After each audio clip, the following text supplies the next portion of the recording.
300 না করতে পারার দায়টা পুরোপুরি ব্যাটিং কোচের। আমার কাছে মনে হয় যে মানে ওদের অসাধারণ ব্যাট করেছে, বাট কষ্ট কি জানেন, যে 2টা সেঞ্চুরি কে আগে সেঞ্চুরি করবে এরকম মনে হচ্ছিল, যে আগে সাইভ করবে না কে আগে সৌম্য করবে, কে বেশি ছক্কা মারবে।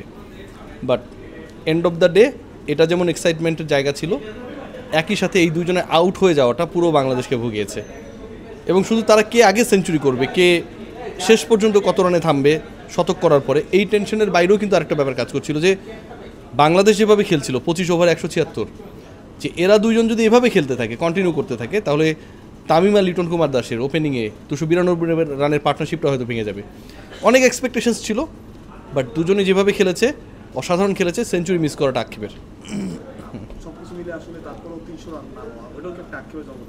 মানে এটা না, আসলে আমার কাছে মনে হয়েছে শেষ দিকে বাংলাদেশ খুব পোর ক্রিকেট অ্যাপ্লাই করেছে। একটা দলের 25 ওভারে রান 176, পরের 25 ওভারে যদি 150ও অ্যাড করে তাতেও রানটা হয় 326। সেখানটায় বাংলাদেশ পরের 25 ওভারে 150 বলে 120 রান করেছে, হ্যাভিং 10 উইকেটস ইন হ্যান্ড। 26তম ওভারে বাংলাদেশের প্রথম উইকেট গেছে, 25 ওভার পর্যন্ত বাংলাদেশ উইকেট যায় নাই। সো হাতে 10 উইকেট, হাতে 150 বল, আপনি 120 রান করলেন, লুজিং 8 উইকেটস। এটা খুবই পোর ছিল। আরও কতটা পোর যদি বোঝানোর চেষ্টা করি, যে বাংলাদেশ এই 120 রান যখন 150 বলে বা 25 ওভারে তুলেছে, তার মানে তাদের রান তোলার গড় ছিল আন্ডার 5। খুবই frustrating.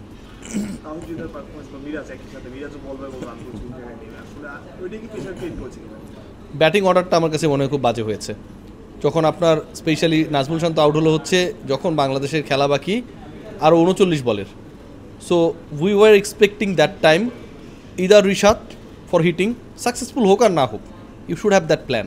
Or Nurul Hasan Sohan, last ম্যাচে এই দুজন কিন্তু বেটার স্ট্রাইক রেটে ব্যাট করেছিল। আজকেও সোহান কিন্তু 8 বলে 16 রান করেছে, অপরাজিত। সো আপনি এদেরকে না খেলিয়ে নাসুমকে আপনি আগে পাঠিয়ে দিয়েছেন। নাসুমকে আমি ছোটো করছি না, বাট নাসুম কেন আগে গেল, নাসুমকে কেন আগে পাঠানো হলো, সেটারও একটা প্রপার লজিক থাকতে হবে তো, ঠিক না? সো এই জায়গাটা আমার কাছে মনে হয় মিস আউট হয়ে গেছে।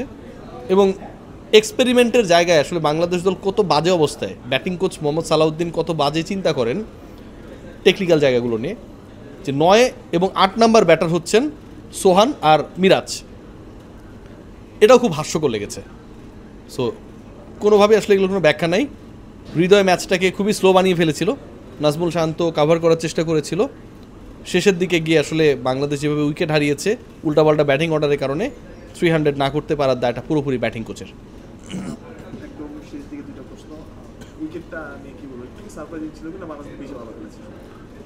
না, উইকেট আমার কাছে সারপ্রাইজিং মনে হয়নি। মিরপুরের উইকেট দেখেন প্রত্যয়, বাংলাদেশ যেই ম্যাচে 213 রান করলো কত ম্যাচে, হ্যাঁ, বাংলাদেশ সেই ম্যাচেও কিন্তু অন্তত আরও 20 রান অ্যাড করতে পারতো। আপনি রিশাদের ব্যাটিংটা দেখেন, 14 বলে 39, 278 স্ট্রাইক রেট।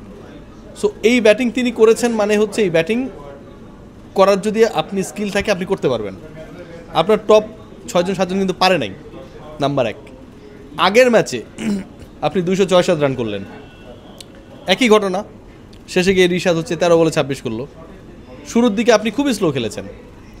সৌম্য সরকার উইকেট যতই কঠিন হোক, আগের ম্যাচে আপনি যদি খেয়াল করে দেখেন যে 89 বলে 45 রান, এটা তো যায় না।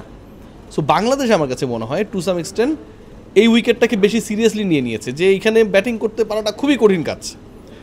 এবং এই সিরিয়াসনেসের কারণে তারা আগের 2 ম্যাচে অন্তত আরও 15 থেকে 20 রান কম করতে পেরেছে।